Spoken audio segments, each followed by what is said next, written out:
اصطلاح داریم از بیت میگه سیب نخوا. بیت سیب نمیته برام. پدر خودش شراب بزنه و با پسرم عالم دین میشه. پدر خودش بسیار عفو میخواه قمارباز، آرزویش همیست که پسرم دیگه عالم دین بشود. پدر ارتباطی با دختران مردم، پسرم دیگه عفیف شود، پاک دامن شود و نجیب شود. پدر خودش چرس میزنه.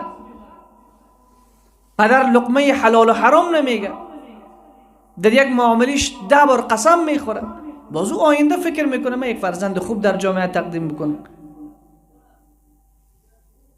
علی شو که امام حسین به بار بیاید. عمر شو تا عبدالله ابن عمر تولد بشود.